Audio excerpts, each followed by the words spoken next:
Soy madre y me gusta ganar. Soy hija y me gusta competir. Soy hermana y me gusta el deporte. Soy amiga, soy valiente. Soy trabajadora y soy fuerte. En la cancha todas valemos igual. No importa el nivel de mi rival. Yo siempre doy lo mejor de mí. Nos vemos en la cancha. Somos Silvania, somos Barrio Ana María.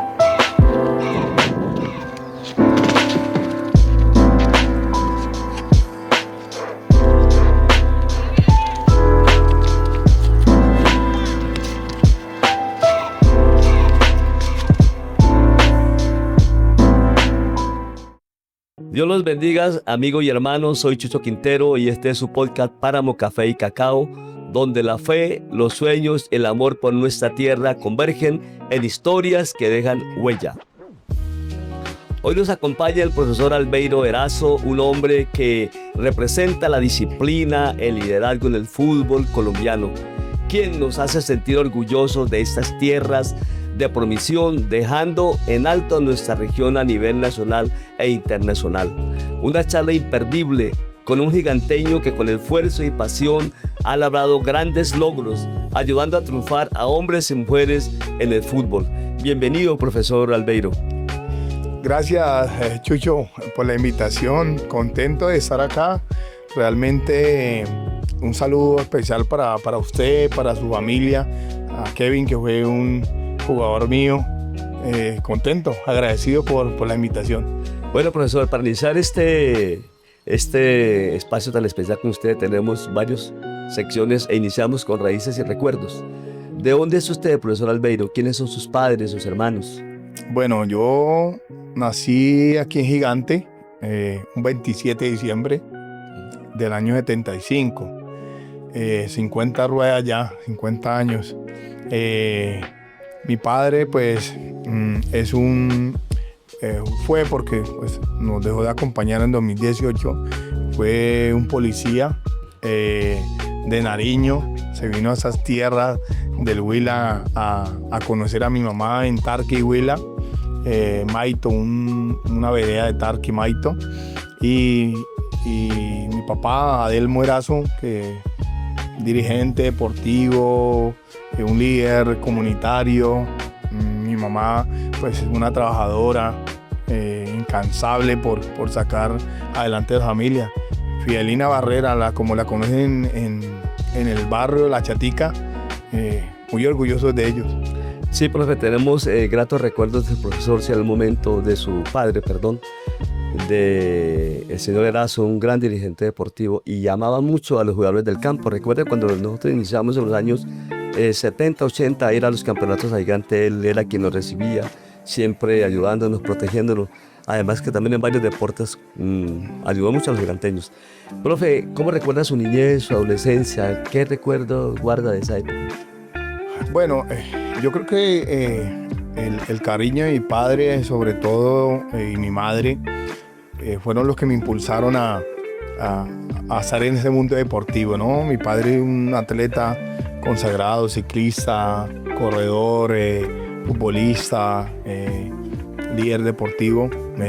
Desde muy pequeño me enseñó a ser competitivo.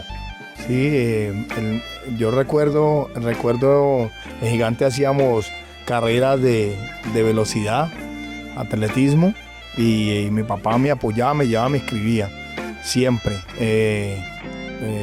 Yo empecé muy tarde en fútbol, también porque pues, no había muchas escuelas acá. Cuando yo estaba, habían un pocas escuelas, pero empecé tarde, pero él me acompañaba también. Mi niñez estuvo llena de juegos en la calle, con los amigos. Yo creo que el mejor deporte que uno hace es en la calle, porque se defiende de todas formas, ¿no? De las peleas, de la patada, jugar el grande con el pequeño, eso hace la diferencia. Y ahí empezó ese amor por el deporte. ¿Y qué valores le inculcaron sus padres de niño, profe? Siempre, mi papá fue militar, o sea que la crianza fue brava con él. Sí. El respeto ante todo, la disciplina. Mi papá, un hombre dedicado. Yo no recuerdo ver a mi papá nunca borracho. Él sí en esas fiestas le gustaba tomar, pero él en la casa tomaba su roncito con Coca-Cola, pero en esas fiestas muy pocas veces vi a mi papá borracho. La disciplina, yo creo que fue uno de los valores que en la casa nos inculcaron, ¿no? Mi madre, cuando nosotros llegábamos con alguna cosa de la calle, un carro, un muñeco, nos preguntaba de dónde lo veo. No, me lo encontré. Vaya y vuélvalo, déjelo donde estaba. Jamás nos dejaba llevar nada que nos fuera. Entonces, eso lo recuerdo, lo llevo siempre y trato de transmitírselo a mis hijos. Profe, ¿usted se consideró un hombre, un joven aventurero, tranquilo? Yo soy loco, yo soy más bien suelto. A pesar de que mi papá, como le digo, teníamos una disciplina fuerte, porque él era militar o fue militar, me la escapaba. Me la iba para la quebrada, yo trabajaba muy pequeño, íbamos a recoger leña por allá para venderle a la señora que hacía los pasteles, ahí en la cuadra, allá a la Loma de la Cruz, lo pasábamos por allá en cacería, yo me la escapaba al baño de la quebrada y eso. Y he tenido ese espíritu aventurero. Yo, además que soy hombre de fútbol, ¿no? Sí. Si me dicen mañana hay una propuesta para irme para otro país, para otra ciudad, que de pronto genere un bienestar para mi familia y para mí, pues le hago sin. Profe, ¿qué recuerdo tiene de su juventud? Algo especial. Bueno, a mí me marca mucho mi juventud, el día que me tuve que ir a Neiva, y nomás a Neiva, y salir de la casa. Yo creo que el salir de la casa lo hace madurar a uno. Recuerdo que lloré mucho cuando me fue a dejar mi papá. Fue duro. Tenía 14 años. Ir a jugar fútbol, ahí nomás a Neiva, pero era otra cosa, ¿no? A vivir con gente que uno casi no había compartido. A mí me terminó de criar mi abuela. Yo creo que eso me marcó porque el estar en otra casa, a pesar que mi abuela era como mi mamá, yo jamás destapaba una olla o sacaba más comida, nunca, o abría la nevera y sacaba alguna cosa, no era porque me sintiera de pronto, no me sintiera de la familia, sino que había un respeto, ¿no? Sentía que pues al final no era mi familia como tal, mi mamá y eso, pero pues había otro tipo de respeto por ella. Entonces yo creo que eso me marcó la juventud y me hizo madurar mucho. Profe, ¿en qué colegio de Gigante estudió? ¿Qué universidad y qué carrera eligió? ¿Y por qué eligió esa carrera? Chucho, yo empecé estudiando en el hogar infantil, el Sósimo Suárez. Ahí empecé estudiando, ahí tuve mi primer amor de 2 o 3 años. Sí, mi mamá me cuenta, ¿no? Porque he sido muy enamorado. Luego pasé al Colegio de la Libertad a ser primero, donde el profesor don Luciano. Luciano Herrera. Sí, ahí estuve con él un año. Y después ya pasé a la escuela de Simón Bolívar. Ahí hice toda la primaria. Conocí a un gran profesor. Bueno, los profesores de ahí, hermosos todos, ¿no? Los recuerdo con cariño, a casi todos. Pero el profesor Fabio Rojas fue el que me empezó a inculcar lo del fútbol. Porque él daba educación física, daba todos los deportes, baloncesto. Y eso lo hacía a uno generar más habilidades para desarrollarse en lo que uno quiere. Luego pasé al colegio Ismael Perdomo, ahí estudié hasta 9º. Y por el fútbol me fui a terminar en el Olivero Lara. Yo terminé mi colegio, lo terminé en jornada nocturna por el fútbol, porque en ese tiempo entrenaba mañana y tarde, entonces tocaba estudiar de noche. ¿Qué colegio, profesor? En el Oliverio Lara, Oliverio Lara. allá en Timanco. Sí, ahí me quedaba cerquita. Yo viví en un barrio muy popular allá en Neiva, que es San Martín. Eso es un barrio popular. Y me tocaba pasar un puente de noche, evitando que me robaran, porque era muy peligroso. Pero nunca nos pasó nada, siempre con Dios. Y a raíz de eso, con el estudio y jugando fútbol, porque yo me fui a jugar fútbol a Neiva, me iba a ir para Ecuador, a un equipo en Ecuador, y recibo una llamada. Yo tenía previsto irme en enero, y recibo una llamada en diciembre del profesor Virgilio Puerto, que ya había entrenado con él en una selección Huila y en Primera C. Me dice que juegue, porque en ese tiempo en Neiva hacían torneos de hexagonal de granja, no sé si lo conozcas. Sí, claro. Eran torneos... Es el hexagonal más famoso de Neiva. No, O del Huila, prácticamente. torneos duros, buenos. Sí. Entonces me dice que juegue con él. Yo siempre había jugado con Campo Alegre, ¿sí? Entonces, no, que voy a jugar con Campo Alegre. Me dice, no, venga a jugar conmigo un partido amistoso, un fin de semana. Entonces me dijo, venga el viernes. Entonces me voy el viernes, me pone los pasajes y todo, y me recoge en el terminal y me dice, bueno, porque me ofrece que juegue con él, y él me da un cupo para la universidad. Yo en ese tiempo no pensaba estudiar. Y me voy, me da los pasajes, me recoge y me lleva a la universidad. Me llena el formulario, me dice que quiere estudiar. Le digo, no, pues medicina, pero entonces medicina me dice, esa carrera es dura. Y él sabía que yo no tenía como mucha vocación de estudio. Entonces le digo, bueno, ¿y qué me sugiere? Dice, estudie lo suyo, periodismo, porque yo era muy charlatán, ¿sí? Sí. Entonces le digo, listo, hagámosle a periodismo. Y le digo, ¿pero qué materias se ven ahí? Dice, no, es esa. Y me dice inglés. Yo no había tenido buenas bases del inglés. Entonces digo, no. Entonces, otra carrera que no tenga inglés. Me dice, pues, educación física. No se ve inglés. Entonces, no, vale.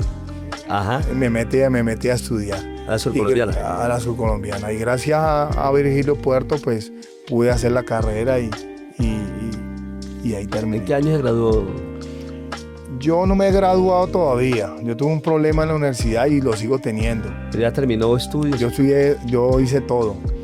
A mí me faltó en ese tiempo 150,000 pesos para graduarme. Ese era el derecho de grado. Sí. No lo sube. Entonces lo dejé así. Me fui para Bogotá a trabajar y es la hora que no me he graduado. Pero allá me están llamando que vaya. Ya no me queda tiempo, ellos quieren que yo vaya a estudiar, ya me voy. Un semestre solicitar. Sí, porque hay una materia de eso, pero yo hice todo. Sí, entonces estoy en eso con ellos, tratando de que me den el diploma, estoy en proceso, pero pues mirando a ver cómo puedo hacer estancia alguna materia y eso para poder cuadrar, pero estamos en eso. Bueno, profe, ya hemos hablado de su juventud, su niñez, sus padres, su vida hasta llegar al fútbol, ya es un profesional. Profe, ya las cosas cambiaron, ya es un señor de hecho y derecho, prácticamente maduro. Formó un hogar, háblenos de su hogar. Sí, bueno, yo me casé con la mamá de mis hijos. Tengo cuatro niños con ella, ya están todos grandes, ¿no? Ya la niña pequeñita ya tiene 18 años. Me separé por muchas cosas, por el fútbol, por todo. Me separé. Ahora tengo otro bebé. Mi Dios me regaló una bendición, un niño que me llenó de vida otra vez. Realmente fue duro para mí porque no lo había pensado. Creía que no pudiera pasar. Y realmente me dio muy duro la noticia. Asimilarla porque no es fácil uno con 50 años tener un niño. Entonces empecé a rodar la mente y en 10 años yo voy a tener 60 y no voy a ser tan fuerte, tan vigoroso de pronto para eso. Pero le puse las cosas a mano de Dios y y no vamos a afrontarlo, vamos a hacerle y mi Dios quiso que él estuviera ya aquí y bueno, es una bendición. Yo creo que me ha dado más fuerza a mi vida para seguir luchando. A mis hijos pues el amor todo total, ellos son mi inspiración, siempre mi familia para mí es mi inspiración porque todo lo que uno hace es por verlos mejor a ellos y por poder conseguirle cosas a ellos. Profe, díganos una decisión que haya tenido que tomar en su vida y de la cual se siente orgulloso. Bueno, como le digo, el irme para Neiva, yo creo que marcó mi vida. No era fácil porque uno cuando entra a una zona de confort, más cuando uno está joven, tener que irse uno para otra ciudad a lucharla, pues le marca a uno la vida. Yo creo que fue una de las decisiones duras y que tuve que tomar muy joven, ¿no? Desprenderme del seno de mi mamá, de mi casa, de la tranquilidad, el bienestar que ofrece en la casa. Por eso tal vez cada vez que tengo permiso o le dan unos días, yo corro para Gigante. Es lo que creo que me ha marcado, una decisión dura que me tocó tomar y la asumimos. Y bueno, no me arrepiento porque todo eso que se hizo, que quisimos llegar al fútbol profesional, no se pudo, pero me enrotó por lo que estamos viviendo ahora. Profe, ¿cuál fue su primer trabajo como profesional? Bueno, yo recuerdo que para graduarme me tocó hacer prácticas en el Atlético Huila, pero el primer trabajo como profesional lo realicé en Bogotá, en un club que llamaba River Villa del Río. Yo salí de la universidad, trabajé, terminé ahí con la práctica profesional en Atlético Huila con divisiones menores y me fui para Bogotá a estudiar.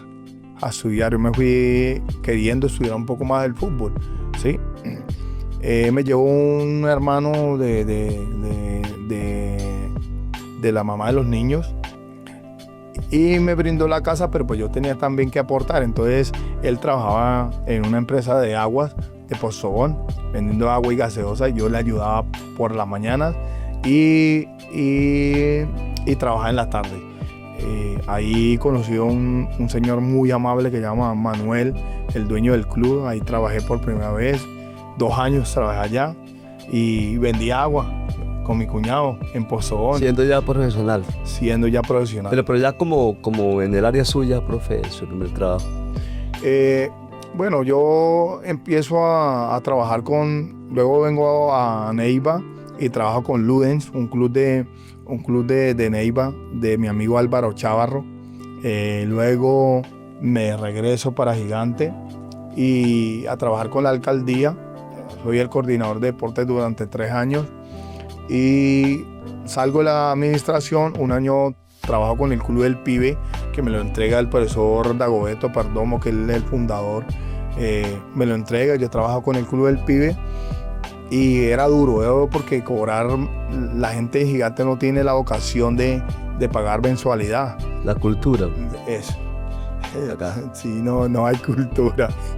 Entonces es muy duro. Entonces armo un proyecto y se lo presento a las empresas de aquí de Gigante.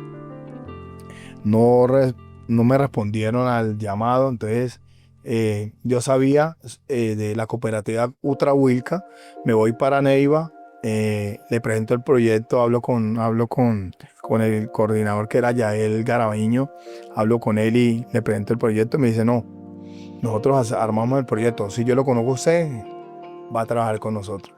Y a partir del 2018 el club entra en una etapa de un patrocinio que llama la Fundación Social Utrahuilca, Funda Utrahuilca, y arrancamos con el proyecto en 2019 y ahí empezaron a rodar eso. Trabajo con ellos 10 años y me viene la oportunidad de trabajar con el Atlético Huila. Hasta aquí Raíces y Recuerdos, profe, de verdad bonita esta historia, más humana. Ya vamos a entrar a otro espacio más. En esta sección que hemos escogido, le vamos a ofrecer 3 bebidas a usted que nos identifican como tierra, como historia y como cultura.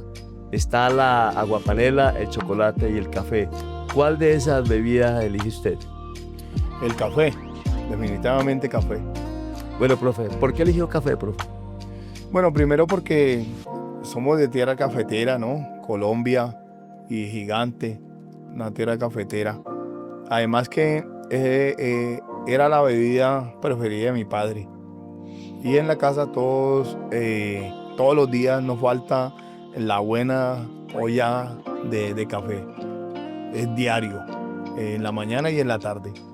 Profe, ¿qué recuerdos o vivencia evoca de esta bebida? Mi padre se paraba siempre a las 5 de la mañana y lo primero que hacía era el café. Él se desvivía por una buena taza de café. Creo que es una de las bebidas que nos ha acompañado siempre en nuestro hogar y eso es lo que realmente recuerdo con mucha gratitud. Profe, ¿en qué momento decidió que su vocación era ser entrenador? ¿Hubo una señal o una persona o una experiencia clave en este proceso? Sí, siempre en la vida yo he dicho que he tenido ángeles desde que era niño y fueron trazando, ayudándome por el camino de ser entrenador. Pero yo creo que una de las personas que más me impulsó para ser entrenador fue el profesor Fabio Raúl Cárdenas. Él fue el que me dio la oportunidad de empezar en esto, de empezar a trabajar con eso, porque fue el que primero me brindó el club Los Cardenales para dirigir una categoría y me fue guiando. Después el profesor Vigilio y muchos entrenadores que pasaron en mi formación y me fue dando como esas bases para yo ser entrenador. Después me di cuenta que podía ser entrenador cuando venía a jugar, porque yo entré a estudiar educación física no pensando en ser entrenador, quería ser profesor, pero me fui dando que tenía esta vocación de entrenador cuando venía a jugar los jueves, la recocha de los jueves allá en el pueblo, y yo escogía los grupos más o menos con lo que quería yo que jugáramos, y ahí me di cuenta que tenía un poquito de vocación para eso. ¿Y cómo fueron esas primeras experiencias como entrenador de fútbol? La primera experiencia fue algo traumática. Fue un partido en Garzón que me encargó el profesor Fabio Raúl. Yo recuerdo con unos niños, nos fuimos y ganamos, pero hubo una pelea. Antes se peleaba muchísimo en los estadios y nos tocó salir corriendo. Salí corriendo con los niños y montarme yo. Salí de último a montarme ya el carro prendido porque me iban a tirar piedras en Garzón. Pero no, afortunadamente no pasó nada y fue lo que recuerdo de esa primera oportunidad. ¿Y qué enseñanza de su familia y de su infancia, profe, han marcado la forma de cómo se dirige un grupo? Bueno, creo que lo más importante, y es lo que le digo yo a todos los dirigidos, es que yo entreno con amor, con cariño. Eso es lo que siempre llevo a las prácticas. Las cosas que se hacen con amor, con cariño, son las más bonitas. Usted cuando está enamorado, usted anda por las nubes, todo es bueno. Y así mismo vivo yo la profesión. Yo creo que esa enseñanza del amor, del cariño, del respeto, me lo enseñaron en mi casa y trato de transmitirlo a todas mis dirigidas. Pienso que ha sido uno de las claves para lo que hemos logrado en el fútbol y no vamos a cambiarla. Desde la experiencia de la unidad familiar, la enseñanza familiar, ha influido mucho para que en sus equipos también funcione eso. Sí, lo que hace con pasión, lo que vive en la casa de esa unión familiar con cariño, sobre todo de mi mamá, porque las familias tradicionales o antiguas, siempre el padre era el que ponía la disciplina, el orden, era un poquito. Yo recuerdo que mi padre nunca lo podíamos casi abrazar, porque tal vez pensaba que se perdía el respeto porque uno lo abrazaba. pero con la mamá fue algo diferente. Ella sí nos da mucho cariño, mucho amor, y eso es lo que yo siempre trato de transmitir, ese cariño, ese amor que me brindaron en mi casa. Mi papá, a pesar de que no era muy cariñoso, pero pues con un gesto, con de pronto una palabra, lo cambiaba todo también, y eran manifestaciones de cariño que al fondo uno no se daba cuenta, pero era una formación para educar con amor. Profe, de nuestra tierra giganteña, ¿qué amigos o qué compañeros recuerda usted por su talento o por la forma de ser? Yo tengo muchos amigos. Yo soy de ser muy amiguero. Tengo varios aquí. El profesor Rodrigo Moya, lo admiro mucho también, lo quiero. El profesor Álvaro Chávarro. Fueron personas que van por delante mío y que me han enseñado mucho, me han ayudado mucho. Alvarito Chávarro me ayudó mucho cuando fui a Neiva, porque tenía contactos, se movía un poco más, ya había estado allá. Me ayudó muchísimo. Tengo amigos, yo trato de hacer amigos con gente mayor que yo siempre. Yo tengo amigos de mi misma edad, pero casi siempre me gusta hablar mucho con los viejos, porque le enseñan muchas cosas a uno. La experiencia a veces hace que uno pueda vivir las cosas y le pueden enseñar a uno. Entonces tengo amigos como Manuel Pérez, como el viejito Quique, como Giovanni, gente que me llevan unos añitos, pero que hemos hecho una relación. Es más, nosotros tenemos un equipo en Gigante que se llama Los Amigos de Gigante. Hacemos el Festival de Colonia, mañana tenemos el cumpleaños del club, 16 años con el club. No lo hemos formalizado porque realmente no nos interesa eso, porque somos un grupo de amigos. Y mañana tenemos un sancocho, vamos a compartir risas, juego, y eso es lo que queda. Admiro mucha gente de Gigante, el profesor Rodolfo, que me enseñó a mí. Esa tierra es de gente berraca. Como futbolista, ¿cuáles han sido sus referentes? ¿Del municipio? En general. Futbolista, cuando yo jugaba, a mí me gustaba tapar. Me gustaba higuita y eso, pero ya fueron más como de la época mía. Pero realmente el pibe, me gustaba como jugaba el pibe. Era el Faustino Asprilla. Por ahí tengo una foto que logré. No pensé nunca tenerla, pero la tengo con él. Era un referente, ¿no? Claro, sí. Sí, jugadores extraordinarios. Pero de aquí de Gigante, hubo un jugador que fue amigo mío, un vecino, llamado Carlos Yara, jugaba muy bien.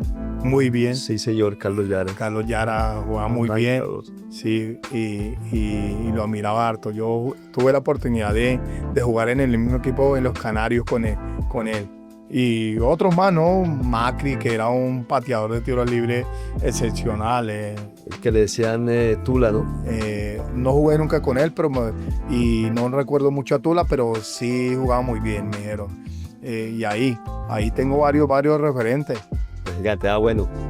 Y en el caso de su condición de entrenador, ¿quién ha sido su referencia? Como le digo, el profesor Fabio Raúl nos enseñó muchas cosas. Fue un referente para mí, pero en la vida ha pasado muchos entrenadores. Pero el que me ha marcado como entrenador es el profesor Vigilio Puerto. Una persona conocedora del tema, un estudioso incansable, y que me ayudó mucho, porque me abrió las puertas del Atlético Huila para estar asistiéndolo a él en esto del fútbol, y creo que me enseña mucho. Hay otra persona que también respeto mucho y admiro y quiero, es el profesor Carlos Villarreal. Es un giganteño, él vivió aquí en Gigante, ha estado en Centroamérica, ha sido un ganador siempre. Yo creo que casi nadie lo conoce a él en Gigante, pero él es un giganteño. formado en Neiva, pero giganteño, con muchos logros. Cuando llega un jugador a un equipo de fútbol suyo, ¿usted qué busca? ¿Qué quiere en él? ¿Actitud, talento o disciplina? Lo primero que nosotros hacemos para contratar a una jugadora es mirar la calidad de persona. Porque usted puede encontrar muy buenos jugadores o jugadoras. Hay así, pero ser buena persona no es fácil. Entonces miramos, preguntamos, indagamos, porque nos ha pasado ya. Y el tener las cosas, a mí me enseñaron mi mamá y mi papá que las cosas se consiguen en familia. Cuando usted hace las cosas con amor, si usted quiere al otro, va a luchar y puede dar la vida por ellos. Entonces, y eso se consigue en familia. Y para tener una familia en el fútbol unida, hay que tener buenas personas. Profe, ¿qué cree que el fútbol colombiano ha transformado, fútbol femenino colombiano ha transformado nuestro país, la percepción del deporte, en este caso el fútbol? Yo creo que ha sido una base importante, sobre todo para las mujeres, para que puedan mirar y proyectarse en el fútbol como un proyecto de vida. Eso es lo más importante. Y los logros van a seguir llegando. Yo creo que estamos más cerca de ganar un título mundial con el equipo femenino que con el equipo masculino. No porque sean más las mujeres que los hombres, esto no se trata de eso. Se trata de que la materia prima que tenemos en Colombia es buenísima. Jugadoras como Linda Caicedo, vienen muchas.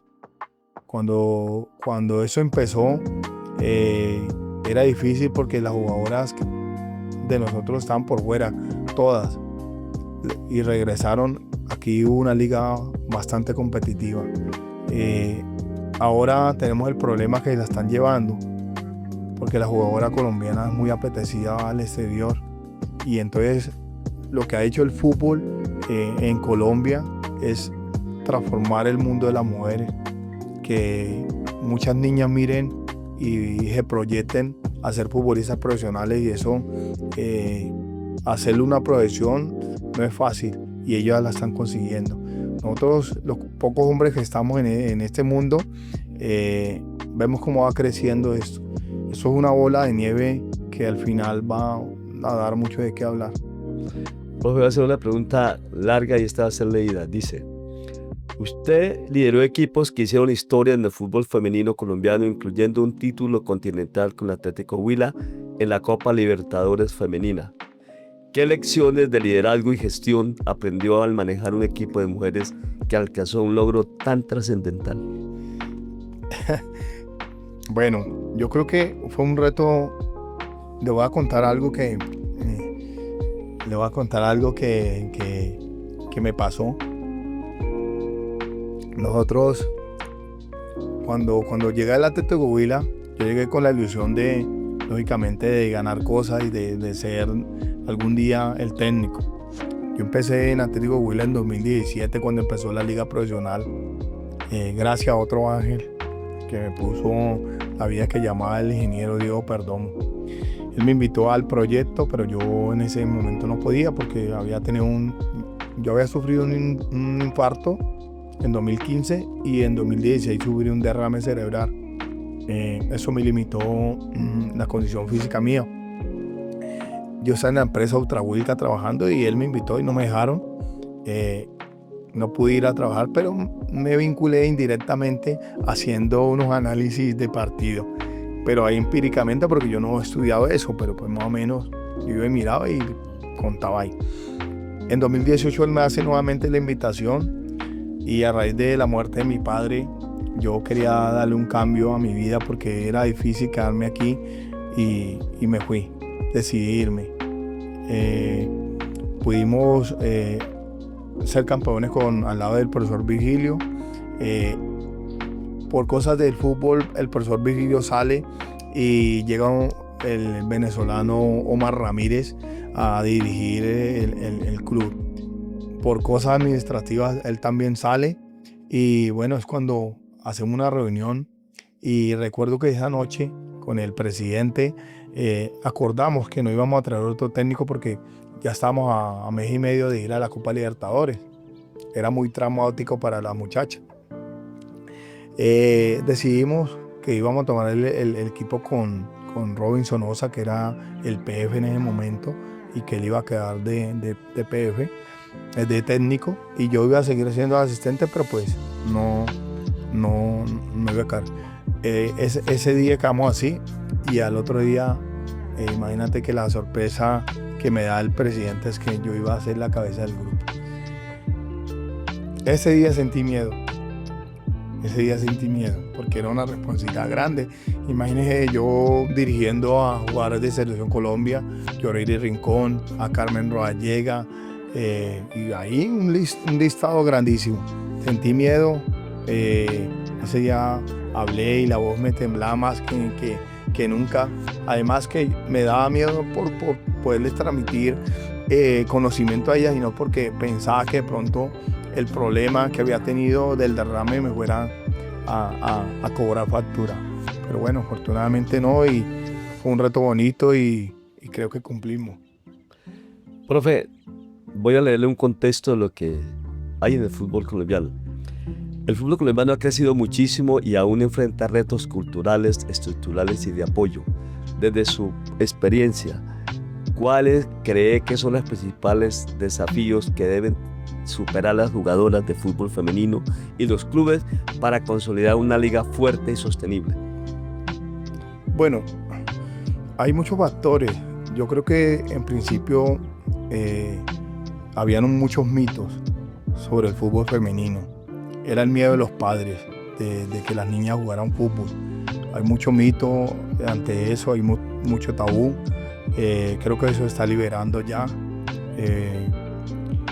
Esa era una de las barreras que pensaba yo, y creían algunas personas también que iba a limitar el fútbol, pero se cambió eso. Las muchachas lo han cambiado. El tener jugadoras en Europa, en las grandes ligas, ha hecho que eso devuelva una adición para no solo para las jugadoras, sino para los padres de familia también.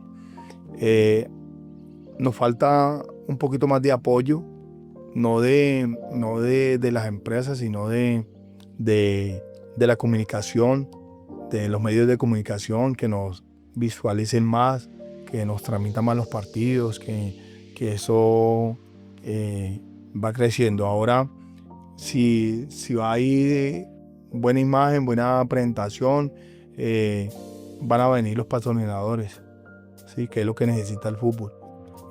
Creo que los logros van a llegar y están llegando.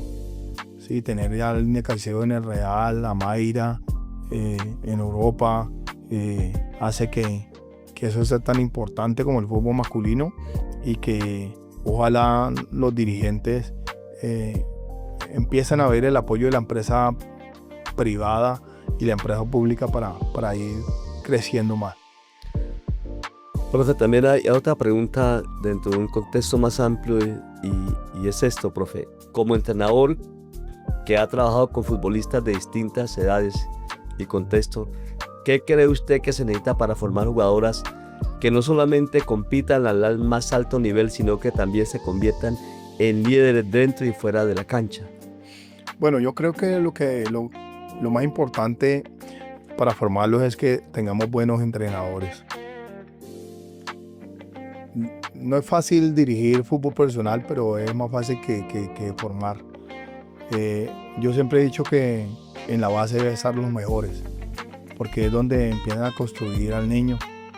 Hay momentos en el desarrollo del niño que se viven solo una vez y a unas edades. Ahí es donde se tienen que trabajar y está la clave. Si nosotros mejoramos en la parte de docente, en la preparación, que sean los mejores, ese día vamos a cambiar muchas cosas y van a salir jugadores íntegros, líderes, y tal vez jugadoras que nos sigan representando a los altos niveles en los que estamos ahora. Profesor, le hemos hablado de su experiencia como entrenador en esas áreas, fútbol femenino. Pues hemos dado cuenta de una cantidad de cosas increíbles que tal vez nadie conocía, pero que en su conocimiento realmente es muy valioso para el fútbol femenino y en general el fútbol. En todos esos procesos que usted ha hecho como persona, como entrenador, como padre, ¿qué papel ha jugado Dios en su vida y en sus decisiones como entrenador? El más importante, yo creo que Dios, la fe que tengo, me ha ayudado mucho. Le voy a contar cuando tuve la primera charla, yo no sabía qué decir. Tuve un partido en Medellín, íbamos a jugar con Nacional, unos partidos de preparación. Nos fuimos, jugamos el domingo. Yo pensando en la charla, porque pues yo había hecho muchas charlas, pero los muchachos, pero hablarle, como te digo, a Yoreli Rincón, a Carmen Rodallega, a Fabiana Vallejos, a Aldi Cometti, Caracas, bueno, en fin, jugadoras todos de Colombia. Entonces lo primero que hice fue irme para la iglesia. Me fui para la iglesia a misa de día temprano. La charla era como a las 11 de la mañana. Y bueno, ese día me encomendé a Dios y la palabra de Dios ese día hablaba algo relacionado de la unión, del trabajo en grupo y eso.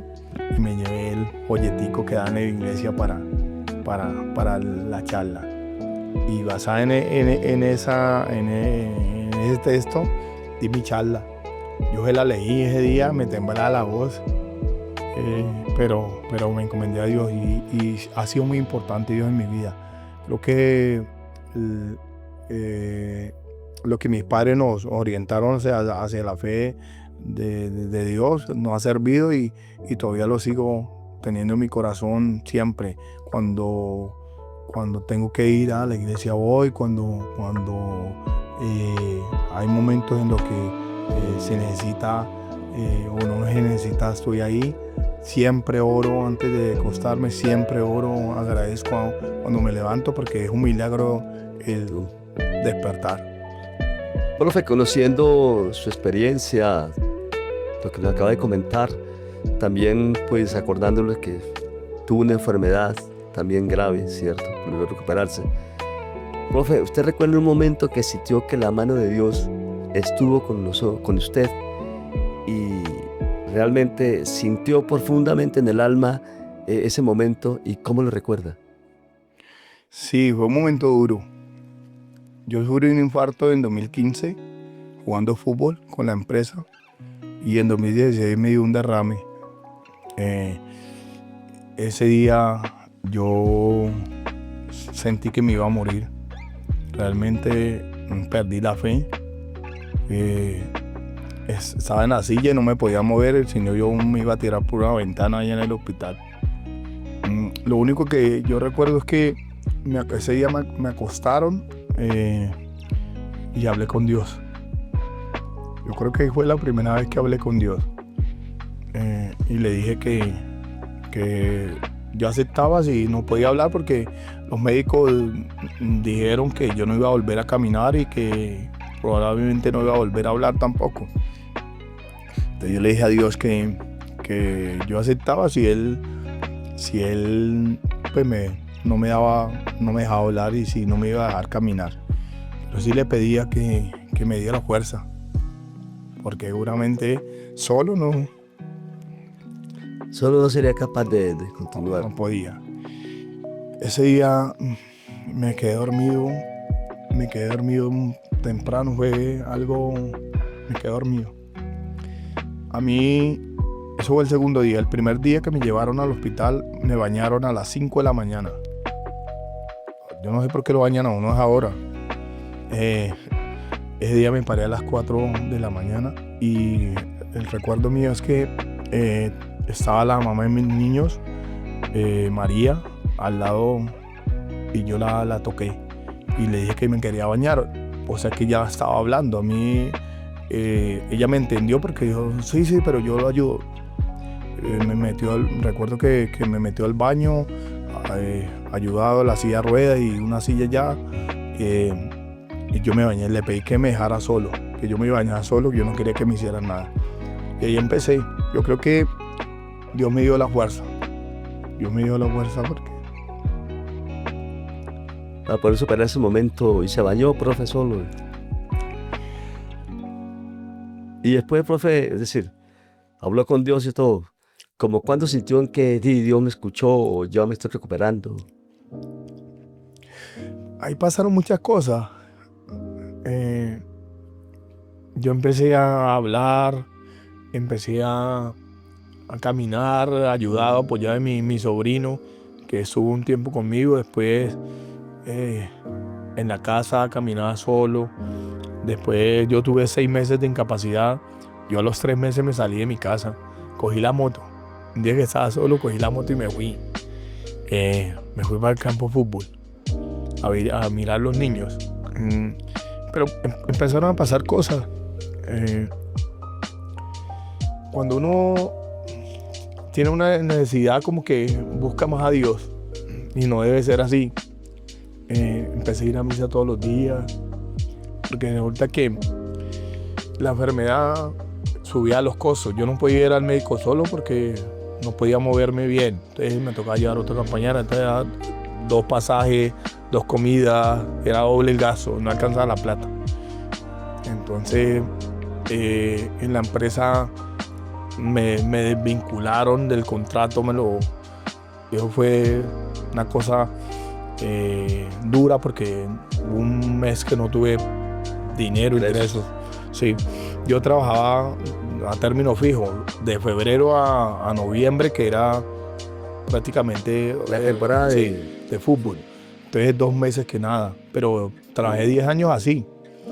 Y empezaron a pasar cosas. Yo iba todos los días a misa, era a las 5 de la mañana, 5:30. Y yo veía, eran puras viejitas o viejitos, y ellas dan limosna. Yo no tenía plata. Y un día me acosté pensando en eso, en la limosna. No tengo para la limosna, yo casi nunca doy. Y me fui pensando en eso.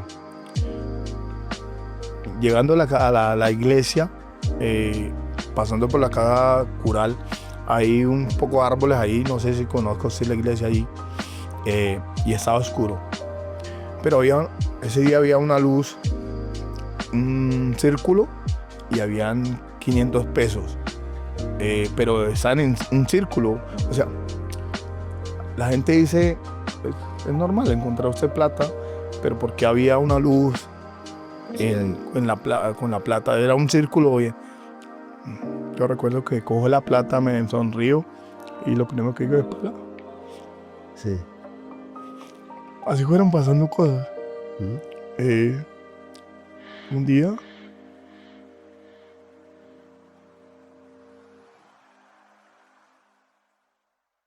Tranquilo, profe, tómese todo el aire, todo el café, tranquilo. un día estaba desesperado, tenía una deuda y me fui para la moto y me fui para el campo de fútbol, que es la casa de uno, a pensar. Yo recuerdo que estaba en la puerta mirando para el campo de fútbol, en el portón allá, y pasó un amigo y me miró ahí. Bueno, ¿qué está haciendo acá? No, le dije, no, soy pensativo porque tengo una deuda y no he podido. Oiga, me dice, yo tengo una plata en el banco, si quiere yo se la presto. Pues, encontrar a alguien que le diga a uno eso, Sí. ¿usted sabe qué? Dije, bueno, listo, no sé si la pagué. ¿Quiere decir gateño también? Sí, un amigo que tengo del alma, llama José Gregorio Méndez, es en el Boludo. Él me hizo ese favor y después un día, cosas como esa, ¿no? Que uno le pasan a diario, pero uno no ve la mano de Dios ahí. Sí, porque uno no ha visto la necesidad de pronto. Tenía una deuda con un amigo que llama Manuel Pérez, me ha prestado una plata que él iba para comprar un material, él trabaja con cueros. Me dijo, pero me la da el jueves porque yo tengo que viajar. Y ese jueves no tenía un peso, no tenía ni para la comida. Fue a la iglesia y me fui por la galería. Y subiendo ahí donde queda el chisme, no sé si ustedes conozcan, antes de voltear ahí para el Naper, ahí estaba Manuel en todo el posta del Naper, la deuda. Yo ve que le digo, y el temprano me imagino que iba a viajar. Entonces yo voy acercándome y entonces lo aborda un señor a él. Entonces me dice, espérame tantico. Yo le iba a decir que no tenía plata, porque pues era verdad, no tenía plata y no tenía cómo. Y entonces eso es eso. Y él habló ahí un momento con él y el señor le entregó un dinero. Entonces él le dijo, Manuelito, no, la verdad no tengo, no pude conseguirle la plata, no tengo de dónde. Entonces, no, digo, tranquilo, después, ese man que vino ahí, me dio una plata hace años y vino a pagármela, con eso me voy. Todo le sale entonces la medida. me dice él, vamos a tomar un café. Y le digo, no tengo plata, y no, camine que yo le gasto. Entonces fuimos a tomar café y eso, y terminamos el café ahí en la panadería, y cuando nos va a ir, entonces él me da la mano y me pasa un billete. Fuera de lo que usted le debía, le dio más, Manuel. Esos son los momentos inolvidables con un amigo, ¿no, profe? Y eso se puede considerar como un amigo, ¿no, profe? Un verdadero amigo. Entonces, ahí donde usted puede darse cuenta, profe, que es el momento pues, para reflexionar, porque siempre cuando estamos en una entrevista, cuando hablamos de Dios, le comentamos a las personas acerca de Dios. Mira, profe, el nombre del verdadero Dios es Jesucristo. La Biblia dice que el nombre de Dios es Jesucristo. Él tiene un nombre que es sobre todo nombre. Y dice que Él es Dios de buenos y de malos, ¿ya? Y que todo lo bueno que a un hombre le pasa viene de Dios. Pero hay momentos en que Dios también, como para probar esa fe, para probar esa esperanza, esa pensar del hombre, permite cosas, como le ha pasado a usted, para Él después mostrar su gloria. Por ejemplo, usted dice que sufrió esa enfermedad del derrame cerebral. Puede haberle permitido Dios para ver hasta dónde iba su fe, su espera, su paciencia. Por ese mismo Dios lo recuperó, profe.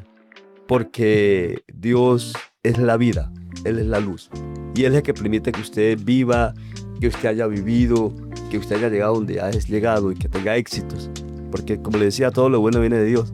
Profe, entonces, después de esas experiencias que usted ha tenido, Dios le ha mostrado, aunque usted no lo conocía ni lo conoce, y de pronto ha hecho la voluntad como Dios quisiera, cuando usted mismo le decía que uno es ingrato con Dios.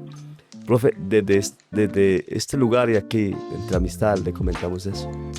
Dios es un verdadero Dios, es un Dios bueno, que no solamente, profe, a usted lo ha hecho exitoso en su vida personal y profesional, y que lo hará más exitoso, sino también, profe, que ese Dios le da a usted la oportunidad de llegar a la vida eterna. Cuando usted lea la Biblia, conozca cómo Dios quiere que usted llegue a la vida eterna, cómo quiere llevarlo al cielo, encontrará 3, 4 pasos que Él ha dejado para que el hombre llegue a la eternidad. Porque sería muy triste, profe, que usted, un hombre tan importante para la sociedad, tan valioso para el deporte, que después de que usted pase la eternidad, pues no vaya a donde debe ir, porque Dios dice que somos venidos del cielo y que al cielo volveremos. Entonces, profe, ojalá después de esta experiencia usted tenga la oportunidad de leer la Biblia, profe, de realmente escudriñarla y encontrar cuál es el camino para llegar a la eternidad y para rendirle un homenaje a ese Dios que lo tiene donde lo tiene, profe. Amén. Bueno, profe, hasta aquí hemos llegado en este espacio de su vida personal y profesional, y nos recuerda que con cada palabra y cada decisión que usted ha tomado, nos dice que el deporte es el resultado también de la enseñanza, la disciplina y la fe y la comunidad, profe. Sí, no, muchas gracias. A eso me trajeron a llorar. es lo bonito porque realmente cuando uno está por fuera de la casa, y viene donde los amigos, donde viene a su tierra, es lo mejor que puede pasar. Estar con gente como ustedes, con la gente de la familia de uno, es lo que lo llena realmente el corazón. Siempre he tratado de hacer las cosas lo mejor posible, tratando de hacer crecer el nombre de Gigante, el de mi familia, el de los paisanos, mirando que realmente sí podemos aquí, que en Gigante hay gente de mucho valor, que a veces no le damos el valor suficiente, nuestros propios paisanos, pero hay gente que tiene mucho potencial en Gigante.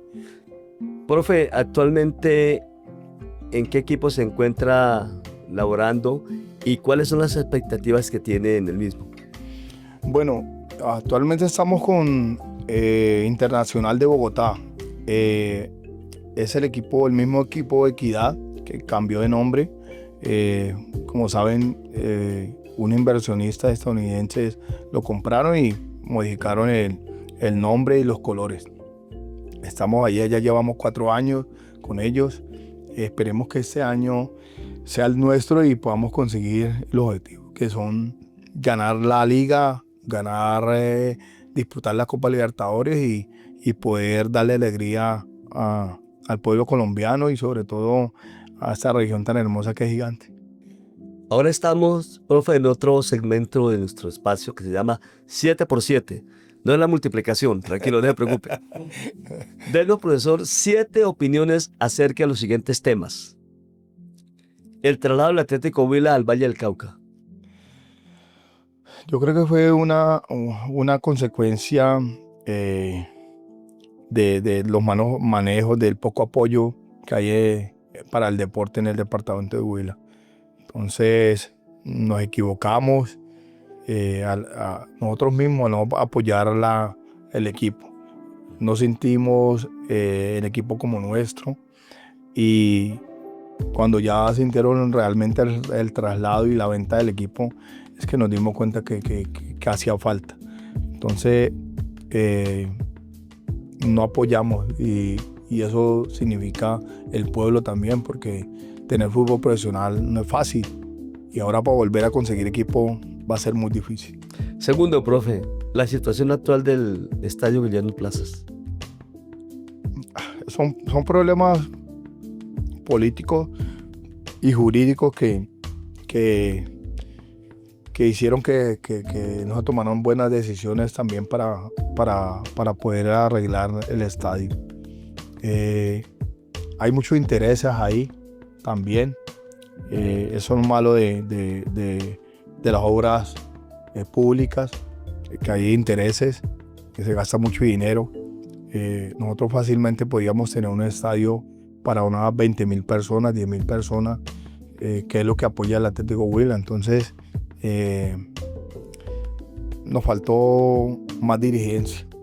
Tercero, profe, ¿qué opina del proyecto de construir un nuevo estadio Neiva por parte del empresario Olave?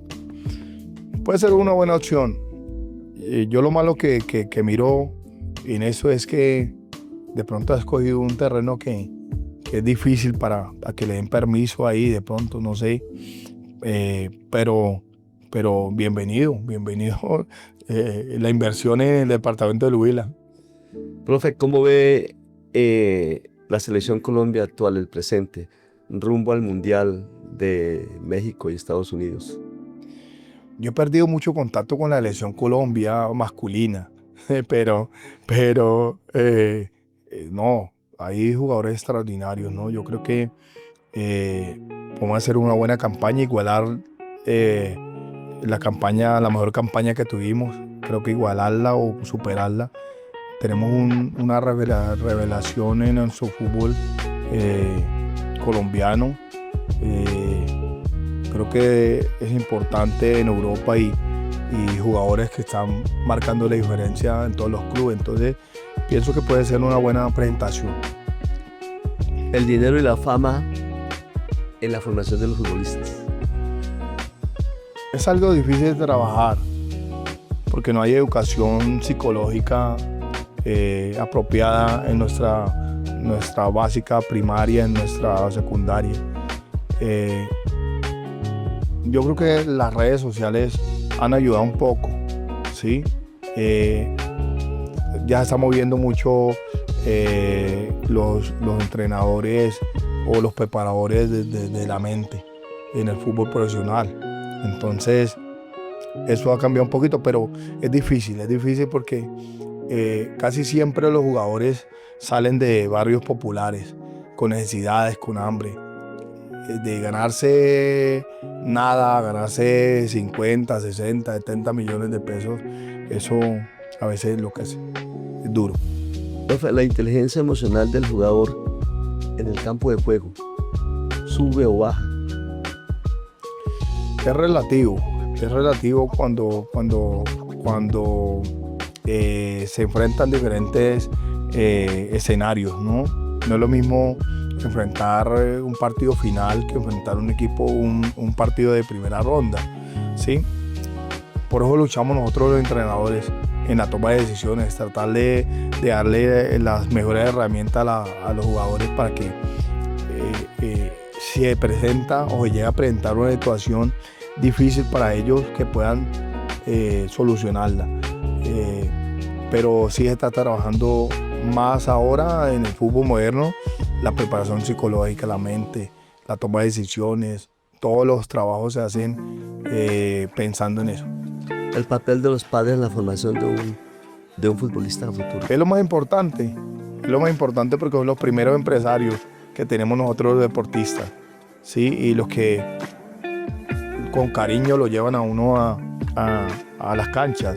Yo pienso que está haciendo falta que los padres se comprometan un poquitico más, no hasta los 11 o los 10 años, porque de 4 años que lo llevan a la escuela hasta los 10 lo acompañan, ya después que cumple 11, 12 y cuando cumple 16, 17 lo dejan solo, sobre todo en esa edad que es tan difícil para los niños.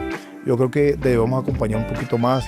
Esa es la invitación a los padres, que acompañen un poquito más hasta los 16, 17 años, ¿sí? Para que no se sientan tan solos. Yo creo que es una de las épocas donde el muchacho está sufriendo más los problemas de la adolescencia y ahí los dejamos solos.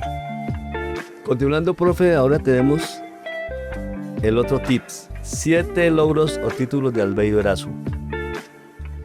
Bueno, yo creo que el logro más significativo para mí es haber nacido en esta familia, en estas tierras, con mi familia, la familia que me ha dado Dios. Mis hijos son mi motor. Es el primer título, el de Ciudad Gigante. El segundo. Bueno, en lo deportivo, el primer título recuerdo que fue en Garzón, con un grupo de varios chicos. Ahí estaba, yo no sé si Kevin estaba, pero sí estaba Palomino, buen jugador. Yo pensé que iba a llegar profesional, pero bueno, se dio. Con ellos Choto, ese título lo recuerdo mucho. Tercero. Hubo un título que el primer título departamental lo tuve con Ludens. Ese es un recuerdo grandísimo porque fue con el club de Álvaro Chávarro, un club que ya desapareció, pero fue el que me empezó a mostrar como un entrenador ganador en el departamento. Cuarto. Cuando vine aquí Gigante, tuve 2 títulos departamentales. Uno lo ganamos al Atlético Huila en una juvenil, que es un torneo ya mayor. Ahí estaba Santos, que fue profesional. Un título que lo recuerdo mucho y el título después también otro departamental que lo tuvimos con los muchachos y que fuimos a la final de la Copa Telmes. Ahí está Useche, que también es de estas tierras y no, eso fue muy significativo para mi formación y mi carrera. El quinto. Bueno, la llegada al Atlético Huila, creo que el título que conseguí al lado del profesor Virgilio Puerto fue importante porque era una de las personas que yo admiro mucho. Es como un padre para mí también. Es un logro bastante importante. Sexto. El título con Santa Fe. con Santa Fe en 2020, sobre todo el año de pandemia. Fue durísimo. Esos entrenamientos virtuales transformaron el pensamiento de nosotros los entrenadores. Creo que fue importante porque fue un proceso que iniciamos desde cero y eso lo hizo muy, pero muy importante. ¿Y el séptimo? No, sin duda. En la Copa Libertadores. Ese fue un logro que va a quedar siempre en el recuerdo. Ser el primero y el único todavía campeón de Copa Libertadores como entrenador, con un grupo extraordinario de jugadoras y un grupo de cuerpo técnico que realmente me hicieron las cosas muy fáciles, puro huilenses. Eso creo que es el mayor logro que hemos podido conseguir. Bueno, profe, ahora ya vamos al final de esta entrevista y se llama Lo que queda en el alma. Profe, entonces usted le pedimos que le dedique unas palabras a los niños, a las niñas que juegan con llegar lejos al fútbol. ¿Qué mensaje le dejaría a usted desde su experiencia para que no solo persigan el sueño de ser futbolistas exitosas, sino también que crezcan como personas? Bueno, primero decirle a todos los jóvenes que los sueños no se cumplen, se trabajan. Hay que trabajarlos. Pero ese mensaje va más para los padres de familia, que apoyan a sus hijos, que cuando tenemos objetivos se pueden cumplir, pero con la ayuda de ellos. Los niños aprenden lo que en su casa, la educación está en la casa. Entonces, si nos apoyamos, pueden llegar. Un niño sin apoyo puede tener todas las habilidades, todas las condiciones, pero no recibe apoyo desde su casa, no va a llegar. Ayúdenlos, no le dé miedo equivocarse, nos vamos a equivocar muchas veces. Que tengan a Dios en el corazón y que no abandonen sus sueños, trabájenlos, que las cosas se cumplen, se dan, si nosotros tenemos fe, si hacemos las cosas con amor, si realmente nos esforzamos. Hay que trabajarlo día y noche. El éxito se alcanza trabajando. Para lograr el éxito solo hay que trabajar y trabajar. Hay una sola parte donde primero sale el éxito que el trabajo, en el diccionario, pero no hay otra. Hay que trabajarla duro y se cumple. Profe, una vez más le agradecemos su compañía, su presencia y Dios quiera que día tras día sus éxitos crezcan más y se acerque más a Dios. Gracias, amén. Yo creo que esta entrevista o ese espacio que me dieron ustedes aquí, que me brindaron, lo hice con cariño porque los conozco a ustedes. Me llevo una enseñanza de acá y esperemos que la vida y Dios nos regalen más cosas. Estamos luchando por eso, estamos trabajándole. Yo creo que ese año va a ser el año de nosotros con Internacional y esperemos que al final del año podamos volver acá con la copa. Hermano y amigo, no se pierda el próximo capítulo de su podcast Páramo Café y Cacao, porque si este le ha gustado, le aseguro que el próximo será mejor. Bendiciones.